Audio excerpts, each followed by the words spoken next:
estamos de volta aqui no Consultório de Família. Deixa eu dar uma passadinha aqui no nosso Twitter para saber o que o pessoal está dizendo, comentando, gente mandando beijos. Vocês querem mandar beijos hoje? A Rosana sempre manda, já sei até para quem. Meus cunhados lindos, minhas cunhadas maravilhosas, que eu amo do coração. Isso. Era mais ou menos isso? Era mais ou menos isso, mas eu quero agradecer ao casal, o Paulo César e a Josana, que receberam o meu cunhado lindo e a minha irmã linda na casa deles, em Salvador. Então, quero muito agradecer a hospitalidade. Rapidinho para os meus parentes lá de Janaúba, Minas Gerais. Eu sou paulistana, mas tenho pés em Minas, eu gosto disso. Queridos. Um beijão para todos eles. E os meus amados também, família da minha cunhada linda, Raquel, lá de Ribeirão Preto. O Zé e a Lúcia, que sempre assistem, eles também te mandaram um beijão. Beijo para todos da igreja de José Sampaio. Ok, e você, Karine? Ai, eu tenho muita gente para mandar, todo mundo tweetando Eu tô aqui. vendo 1 milhão de gente tweetando. Mas eu vou mandar para uma pessoa que eu não posso esquecer, muito especial. Ela foi a que me alfabetizou. Olha. E ela sempre assiste os programas da Novo Tempo, tia Laurinda. Ela está com certeza assistindo agora. Que lindo. Então eu tenho que mandar um beijo para ela. Especial, tá lá no Espírito Santo, agora bem longe de mim, né? Para minha família, os amigos que estão escrevendo aqui pra gente agora, meu esposo, minha enteada que tá lá. Karine, você cuida de um blog chamado Mulher Adventista, né? Isso. E ali tem sido uma prestação de serviço para a mulherada. Tem. Mas com um compromisso muito mais do que só falar de temas femininos, autoestima, você tem um compromisso maior. Sim, lá a gente trata de muita coisa Autoestima feminina, também, autoestima, moda. Os temas de saúde da mulher, né? Mas a gente tem um foco principal espiritual ali de fortalecer, inclusive as emoções, mas num relacionamento diferente, num relacionamento com Deus. Perfeito. Mulher Adventista. Mulheradventista.com. Muito bem, aqui no Twitter o pessoal falando assim, consultório de família, isso tá muito bom, é o Ramo de Isopo. A Santos Judi, ela fala assim, oi Darleide, que bom que você tá de volta. Ô Judi, faz um tempinho que eu tô de volta, amiga, por onde você andava, hein? Estou ao vivo aqui já há um tempinho, linda, beijo pra você. A Melissa Barcelos acompanhando, dizendo Deus abençoe cada dia mais este programa, que tanto tem conhecimento a oferecer ao povo de Deus. Um beijo, ela cita seu nome também, Karina, um beijo, Melissa, bom Beijo ter a sua companhia. Beijo para o Sandro também. Estou ligada em vocês. Um beijão a Santos Judi novamente. A Neuris Luca diz que bom pela disponibilidade do material. É isso mesmo, vamos disponibilizar o material. O resultado, parte da pesquisa da Karine vai estar lá no nosso blog. Espera a gente só um pouquinho enquanto ela volta para casa e organiza isso, viu? A Bárbara Boim diz, olá Darleide, o programa está maravilhoso. O que posso fazer para ajudar a minha cunhada? Ela tem psoríase. Quem vai falar? Quem vai falar? Para primeiro conceituar e explicar o que é. A psoríase é uma doença dermatológica também, diferente do vitiligo, ela não é com manchas, né? Eu não estudei muito a psoríase, eu tive contato com algumas pessoas que têm psoríase. Sim. Então, ela é mais complicada no sentido de inviabilizar um pouco o dia a dia da pessoa. Né? Escama um pouco a pele, às vezes solta, cria feridas e... Dependendo da dimensão, é difícil botar roupa, né? É mais doloroso no sentido físico, né? E o que pode ser feito para ajudar, Rosana? Primeiro, existe uma relação muito grande entre psoríase e ansiedade. A maioria das pessoas que têm psoríase, elas são ansiosas. Então, elas precisam fazer terapia, precisam procurar um bom dermatologista. Existem alguns tratamentos muito bons hoje, são simples para controlar, porque também não existe cura, né? É um controle da situação. E também entender que ela precisa controlar principalmente a ansiedade, que é muito comum em quem tem psoríase. Eu acho que as dicas da cartilha da Karine vão vir muito a calhar também para ela. Então, entra lá no blog e dá uma olhada, que eu acho que vai ser bem legal para você. Espera só um pouco mais, aí você entra lá no consultório de família, novotempo.com/consultório de família, vai ter um link para o blog dela e também no blog já vai estar lá esse caminho, tá? Olá, pessoal assistam, e a Bárbara dizendo para os amigos dela do Face assistirem o consultório de família, que está maravilhoso, foi escrito por Deus, gostei. O programa está nota 1000, como sempre, um abraço da Igreja Adventista de São Joaquim do Monte, Pernambuco, beijos, tanta gente ligada com a gente aí em Pernambuco, Pernambuco. Outra dizendo o consultório, o Cássius Lira. Ah, meu irmão. Seu irmão, dizendo que o programa fica mais rico com a presença da mestra em psicologia, Karine Lira. Muito bom o programa de hoje, Cássio. É muito obrigado. Babão, né? Coisa de irmão, né? Coisa de irmão, Sim. coisa de quem ama, mas é verdade, ele fala a verdade. Essa psicóloga é muito segura, como eu queria ser assim, um beijinho, a Gina de Guarapari, mas você não disse qual delas, eu queria ser as duas, né? Então, eu tô aqui As duas, contigo. né? Eu quero me incluir. As duas, é isso mesmo. Tenho uma cunhada que sofre de depressão e transtorno bipolar, eu estou aprendendo muito com o programa de hoje, obrigada. A Charla, um beijo pra você, viu, minha querida? Que pena, o programa tá acabando, sugestão... Calma, tem mais outro bloco, mas tá mais perto do final do que do começo. Vamos lá? Vamos voltando aqui para uma outra perguntinha lá para o nosso e-mail. Pessoal, programas que você perdeu, alguma questão que você queira ajudar a outros, nós já temos uma variedade grande de programas. Entra lá no nosso blog, assiste, indica, baixa o programa para você oferecer a outras pessoas. Faz isso com a gente, tá bom? Vamos voltar a falar um pouquinho de vitiligo? Você me disse num certo momento que no seu estudo você identificou que tinha pouca informação para o depois do diagnóstico. Que informações então você colheu e que vai nos ajudar? Quando você fala da cartilha que você montou, o que tem lá? Tá, então são duas coisas diferentes. Eu faço tudo ao mesmo tempo, assim se vira. Tá bom. O meu objetivo inicial era identificar como é o contexto dessas pessoas, né? Quem tem vitiligo, então como é que é a vida? Porque ela chega num consultório e para uma série de problemas de saúde mental ou orgânica, a gente já conhece um pouco como é o dia a dia, quais são as limitações, o que a pessoa pode fazer, o que não pode, né? Inclusive doenças crônicas. Mas para o vitiligo eu não encontrava muito isso, explicando. E depois, ela adquire isso e como fica a vida dela. Então, eu queria saber como que é o dia a dia, quais são as dificuldades, desde que ela descobre até ela faz o tratamento e continua a vida. O que ela enfrenta, quais são as lutas. Então, eu verifiquei questões de autoestima, de relacionamentos interpessoais, como eles são afetados e existe, sim, uma grande transformação. A pessoa, por exemplo, ela passa a ter mais comportamentos que a gente chama de fuga e esquiva. Ela evita situações em que ela possa ter que lidar com algum constrangimento, porque é uma doença, e isso é importante ressaltar aqui, Darleide, o vitiligo e outras doenças dermatológicas, elas estão estampadas para todo mundo ver. Quando você tem um problema cardíaco, o estômago que está sofrendo com suas emoções, está lá dentro quietinho. Agora, quando aparece na pele, todo mundo vê aquilo. O peso da estética também, né? E aí a nossa sociedade cobra, né? A pele sofre uma cobrança tremenda, né? Não Você pode ter ruga, mancha. Você já mancha. tem manchas no corpo visíveis? Não, na verdade, eu regredi. Quando eu descobri, na verdade foi o meu esposo, na época nós éramos namorados, e ele percebeu uma manchinha aqui embaixo da sobrancelha. Eu não tinha visto ainda. E aí... depois que ele me mostrou, eu vi uma outra do outro lado, então eu fui na médica. Peraí, o que está acontecendo? Tem mancha aqui e outra aqui. Eu vi no rosto. E aí ela identificou, né? Ela me examinou e falou, tem aqui, me mostrou todos os lugares e vamos fazer um diagnóstico melhor. Diagnosticou, vamos começar a tratar. Então, estava aparente para mim, para minha família, né? Para quem era mais próximo. Muitas pessoas nunca nem souberam que eu tive vitiligo. Porque desde que eu descobri, imediatamente já comecei a tratar. E aí regrediu, você hoje não tem mancha na pele. Isso. Quando falamos de doenças de pele, você está colocando dessa maneira, se você hoje tivesse manchas pelo corpo, aparentes, você acha que sofreria algum tipo de preconceito? As pessoas que são portadoras de vitiligo passam por situações de preconceito? O tempo todo. É? Sabia que eu postei no Facebook, eu postei no meu Face, procurando pessoas, dizendo, olha, se conhece alguém e tal, eu estou disposta a trazer no programa, se for morar em outro estado, a gente banca a vinda dela para cá, a gente, enfim, quer ouvir. E aí algumas pessoas apareceram, meu parente, meu amigo, meu irmão, e algumas delas falaram assim, mas eles têm vergonha, eles não querem falar. Mesmo que eu tenha dito, olha, a gente pode não aparecer, só vem, conta sem a gente revelar a pessoa, mas elas preferem não se expor. É exatamente o comportamento que eu estava falando de fuga e esquiva, de evitar a exposição.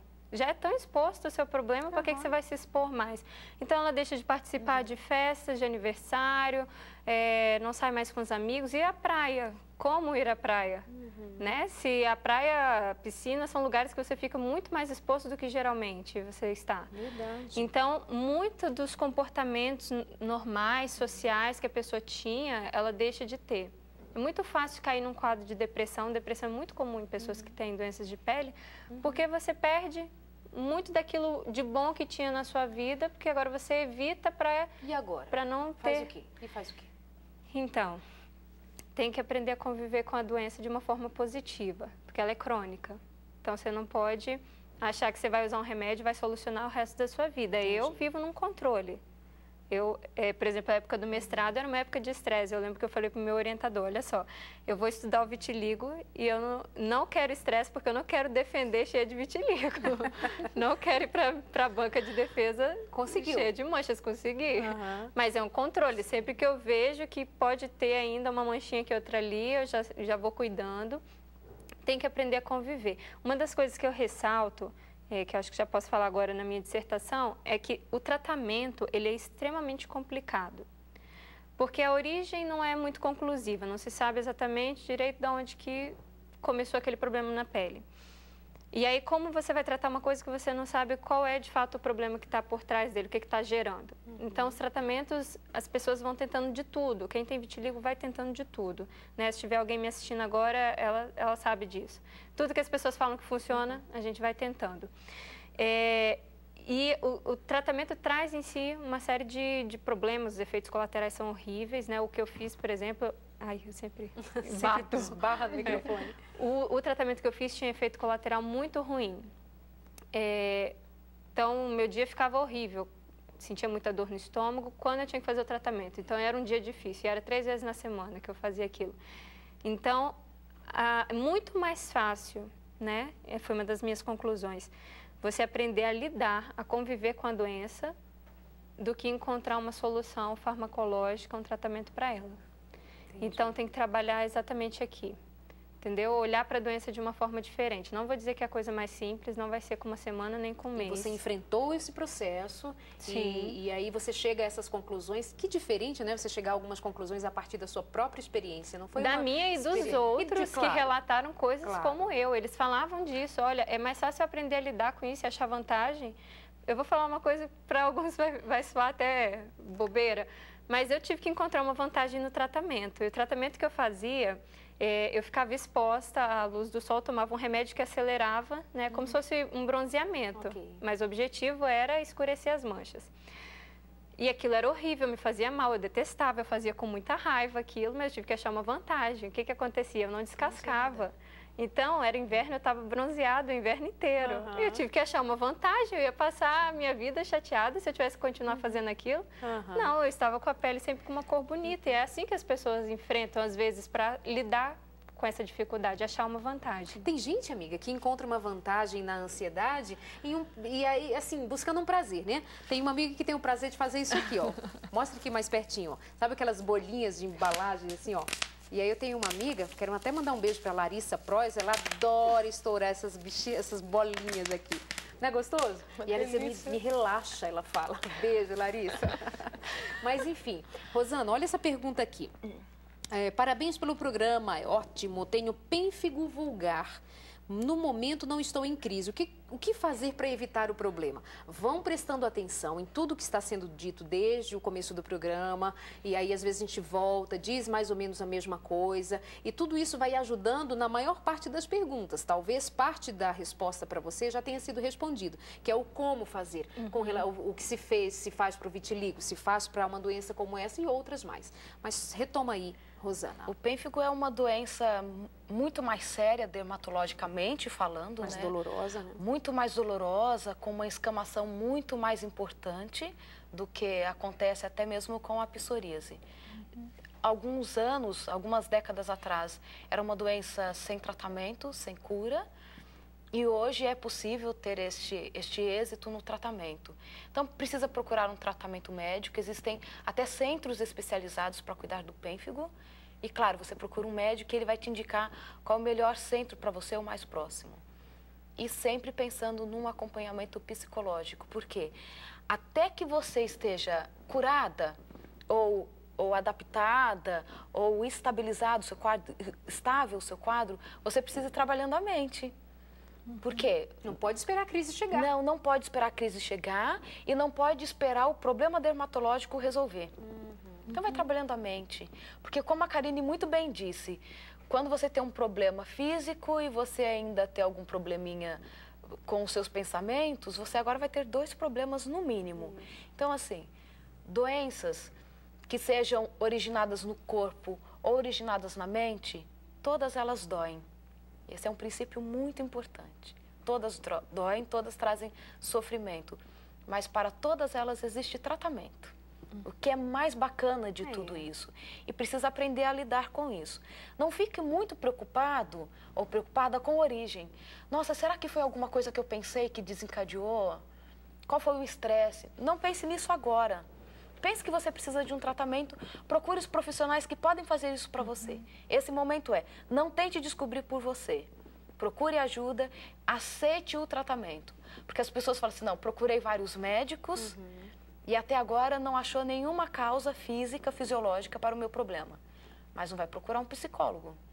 Então, assim, então você está dizendo para esse rapaz, por exemplo, não está em crise, ele pergunta o que fazer para não retornar, etc. Você está dizendo para ele, procura um psicólogo. Sim. Vai cuidar da sua mente? Com certeza. Até para quando isto voltar, se voltar, eu estou torcendo para que não volte mais.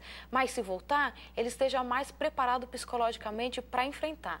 E também os estudos mostram muito. As pessoas que estão preparadas psicologicamente enfrentam melhor uma doença e recuperam mais rapidamente do que aquelas que estão mais frágeis emocionalmente. Comprovadamente. Comprovadamente. Excelente programa, descobri hoje, fiz relação direta desse tema com um problema decorrido há 1 ano e 10 meses. Eu fui acometido por uma paralisia facial periférica, a qual deformou meu rosto do lado esquerdo. Nessa época fiz consulta com o neurologista, fiz tratamento medicamentoso com um corticoide indicado pelo médico, antiviral e um calmante. No momento da consulta, o mesmo perguntou se eu estava ansioso. Eu respondi que em algumas situações eu me sinto. E o mesmo não entrou em detalhes sobre isso. Fiz exames, ressonância magnética, fiz exames de sangue e as prováveis causas foram descartadas, ou seja, algo de problema neurológico, vírus ou qualquer coisa do tipo, foram descartados. Várias pessoas dizem ter passado por esse problema devido ao estresse, dizem que ele passou por isso por conta do estresse. Então, gostaria de saber das profissionais se isso tem relação direta com a paralisia facial e se tem tratamento para a recuperação total. Lembro-me bem que tive algumas chateações de trabalho na época e não vinha dormindo normalmente. Com isso, fui tirando conclusões e achando realmente em função de algum desequilíbrio causado pelo estado de estresse. A deformação regrediu com a fisioterapia, entretanto, um lado do rosto continua paralisado, sendo que o olho não pisca normalmente, o que me obriga a usar um colírio para auxiliar na lubrificação. Então, me preocupo com isso, principalmente com o meu olho e com o que pode acontecer com o passar dos anos. Agradeço a atenção, enviando-lhe um forte abraço. Márcio, Senhor do Bonfim, Bahia. Muito obrigado por ter descoberto o nosso programa hoje. Deus te abençoe. Rosana. A paralisia facial ela é muito comum nos casos de estresse, por toda essa alteração que você tem, fisiológica, hormonal, que acontece nos momentos de estresse. Existem até casos de pessoas que têm diabetes e quando passam por um estresse, ela tem aqueles picos, né, de excesso de açúcar no sangue e este excesso pode levar a uma paralisia facial. Até mesmo o aumento da glicose no sangue, que pode ser decorrente do estresse, pode fazer com que você tenha uma paralisia facial. Isso acontece sim e não é tão raro quanto as pessoas imaginam. Então, controlar a sua ansiedade. E, claro, é um médico quem vai dizer o quanto que você se comprometeu definitivamente. Mas existem casos de pessoas que ficam anos com a paralisia facial e depois, quando as coisas dão uma assentada, que ficam mais tranquilas e que até aceitam a dificuldade que estão enfrentando, elas voltam ao normal. Então, isso pode acontecer com você sim. Mas é muito comum essa paralisia facial em pessoas que passaram por um estresse. Principalmente aquelas que não reconhecem que foi por causa de um estresse. Porque não vão reorganizar a vida para diminuir o estresse, então elas mantêm essa situação. Sim. Karine, tem perguntinha aqui para você, a gente já volta. Nós vamos para o nosso intervalo, não é isso, Aline? Muito bem, nós vamos para o nosso intervalo. O nosso intervalo é bem rapidinho, já estamos de volta e nós vamos ter mais um tempinho para conversarmos. Tem uma pergunta assim, peguei o programa pela metade. Onde você andava, menina? Presta atenção, às 21 horas nós começamos aqui o programa, hein? Mas obrigada pela sua companhia. Elas gostariam de saber qual o tratamento que a psicóloga Karine usou e com que médico ela se tratou. Mas ela vai falar só um pouquinho a respeito, a gente vai responder tudo para você, mas ela vai falar um pouquinho mais sobre o tratamento que ela fez, mas também, principalmente, de toda a pesquisa que ela fez no resultado do seu mestrado. Nós vamos para o nosso intervalo e já voltamos. Até já.